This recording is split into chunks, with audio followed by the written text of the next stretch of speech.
Okay, to continue the video cast, let me quickly, well, I was showing you the head and shoulders on the SPY, on the S&P 500, and explain to you also where we can possibly go to. Let's take a quick look at another very important indices which affects us daily because of the trades that we do on some large cap, on the fast moving, high beta momentum stocks such as Apple, Netflix, Priceline, you name it.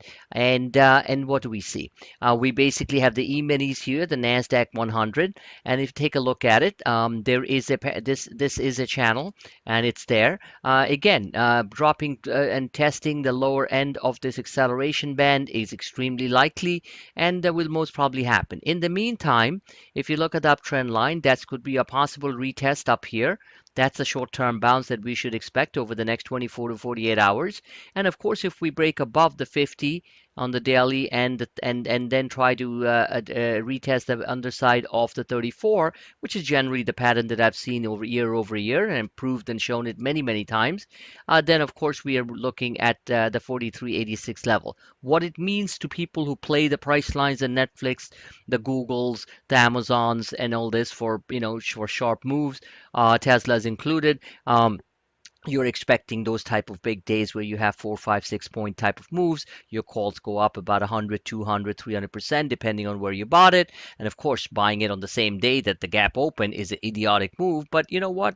That's what most traders do, and I feel sorry for them, to be honest with you. You got to buy these babies a day or two ahead, sit there tight, and then sell into the big spike gap open that comes about. And I've shown this again over and over and over again. Yet I tend to see a lot of traders just playing the chasing game, looking for that confirmed breakout, blah blah blah. And you know what? The algos and the volatility algos and HFT programs know that very well. They've seen that it's built into them, their intelligent systems, and they do just the opposite. And what happens to the retail trader out there who basically tries to chase the buck? They lose money. So again, giving you a little advanced stuff here. The time to buy is when things look pretty ugly. Of course, you have to quantify it. So looking at the internals here on the stochastics, it's pretty obvious to me that we are in for a sharp bounce. Now, whether or not it starts off tomorrow morning or on Tuesday afternoon, I have no idea. I'll see what happens. However, these are very oversold levels, and I do expect them to have a very short bounce, whether it lasts 3 hours or whether it lasts a day. I don't know. And the bottom line is that this is where I buy, and I have. These are the levels that I buy and I have, and this is where I sell. And what happens to the rest of them? They start buying around here when they're starting to get overbought, or when this is up above the trend line, for example, uptrend line.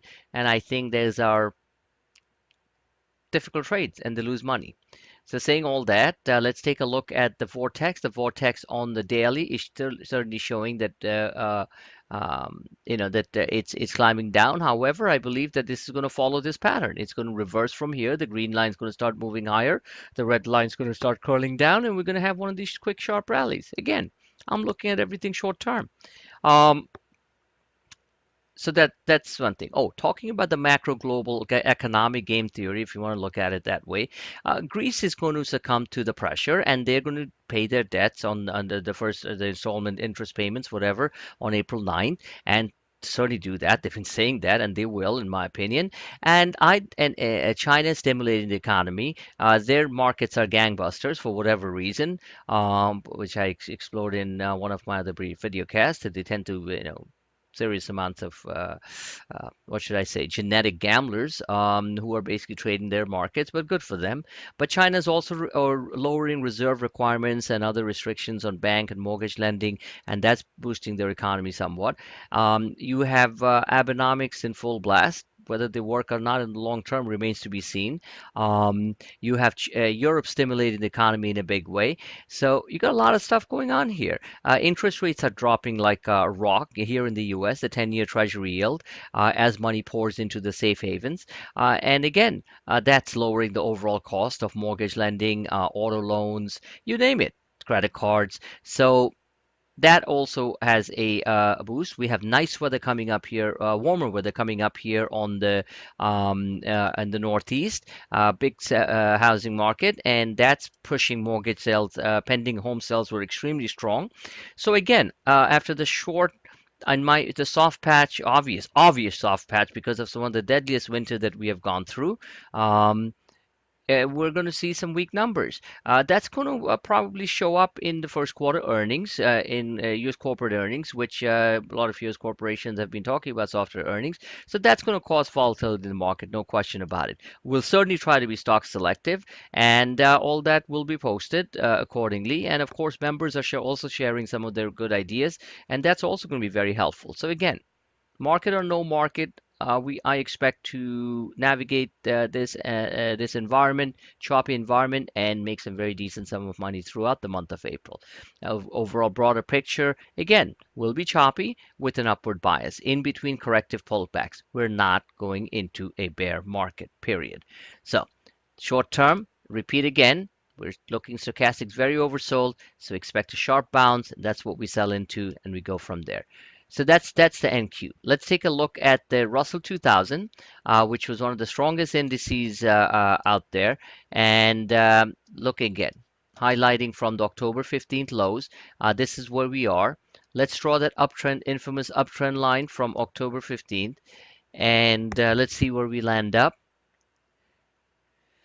Trying to join as many lines as possible. Let's try to keep that. So look, what do we see? We see 1225 as pretty strong support, which also happens to be the 50 moving average, and we're resting on the 34 right now. So a slippage of 1225, very, very possible. And again, we'll see what happens after that. After that, if we break this, this red line is a 50-day moving average on the daily. If we break this, then of course we have the supports here, the support from first week in March, and then the lower Bollinger, sorry, acceleration band here at 1200. So all that comes into play. Looking at the stochastics, it's the same story now. We actually came down, but we never made a new low. So this could possibly come down and get more oversold. I would think so, first thing tomorrow. And that would create a possible short-term bounce. So we'll see what happens. Okay. Let's take a look at something extremely important for all of you to keep in mind. And again, my service is quite an educational service, as well as just, stock picks and all that stuff. But so I'm going to cover all these as I normally do for all of you to understand what the surroundings are before you start trading in this environment. So here we have a inverse head and shoulders with a large head, with a left shoulder, a right shoulder here. That's in formation, and that is the 10-year government bond. And when it gets down to this level here, and I showed this on my chart on Friday, when you get down here, this is October 15th, around that level. So when you get down here, you get some, okay, sorry. When you get down here, you get some major support levels here coming into play. All right. This also happens to be the breakout that occurred on the 2nd of February. So what does all this mean?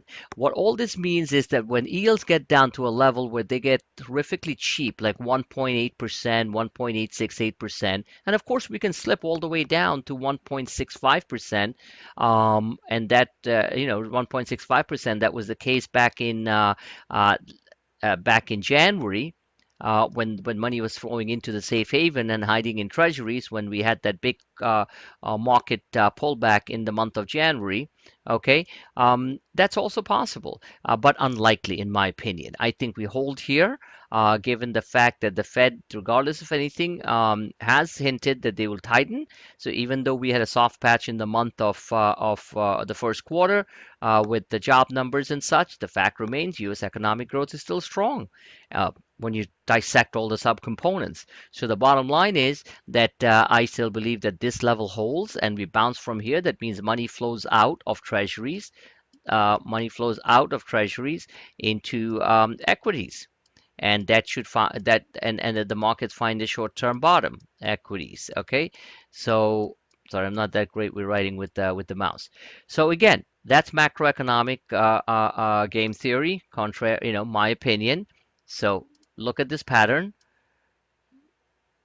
So this pattern tells me that rates are going to get up to about 2.3% probably by the summer, and again, or by the fall. Now, if we move very rapidly towards 2.3%, I can assure you the markets are not going to like it, and they're going to have a correction, a big one.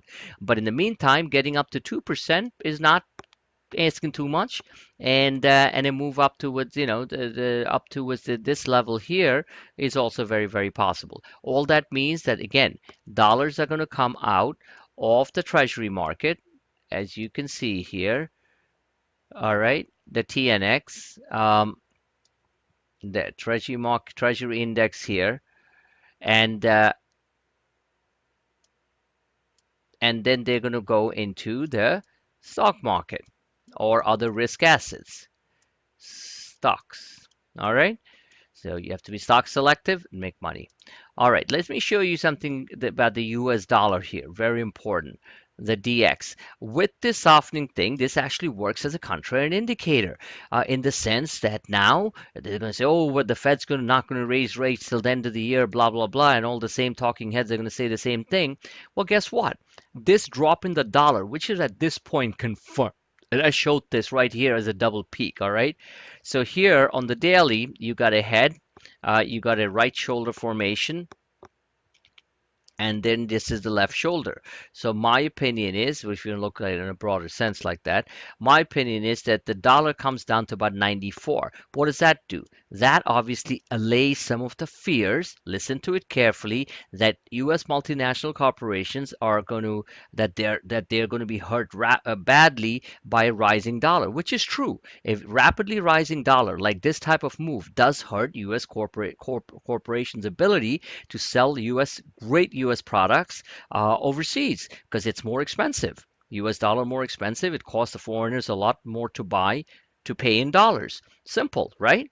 So basic economics. So now with the dollar weakening because of the weaker numbers that came out on the job numbers, you're going to see this dollar probably fall through 96 and head towards 94, and that's going to be great. That's going to be great for the market's going to interpret this as a positive, as the pressure on the right of a rising dollar hurts, as you know, everything from commodities to exports, you name it. Now, oil is starting to rally hard. Oil right now is up above 50 again, and from the Saudis raising oil prices for the second time to Asian economies, saying that demand is stronger, is all good stuff.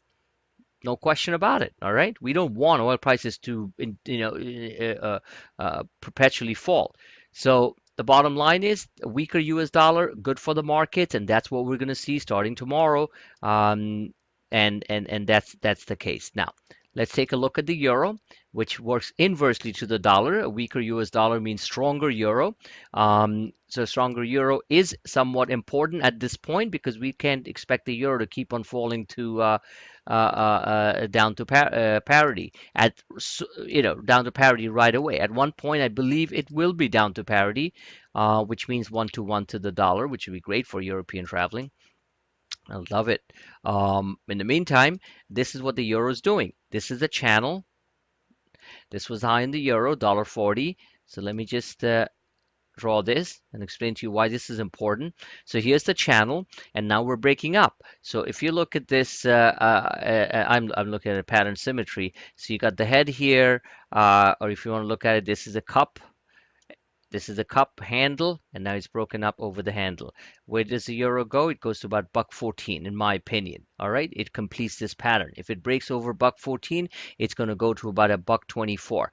So what does this do for everything? What it does is this is obviously weakens the dollar because this is the euro versus the dollar. Buck 24 means that it costs $1.24 to buy 1 euro if it gets here, and currently it's at a buck 09.74, and I'd shown this chart before too that the euro bounce was going on. So the buck 09 means it's at $1.09 to buy 1 euro. So all this is good. It lessens the pressure on a sharply rising dollar, which hurts our U.S. Company exports and earnings and such. So this is also good. So you're seeing a lot of things that are happening at this point, even though futures are down, which I think will be a temporary move till we get that short-term bounce, and we'll see what happens. That's the end of my weekend report. Want everyone to listen to it. I will re-engage with you guys tomorrow, stock by stock. We'll move forward. Keep an eye on Priceline because at this point, a strengthening euro and a weakening dollar is good for Priceline. And I've been dead right on that stock. And I gotta tell you, you know, it's fantastic. Good night. That's it for now.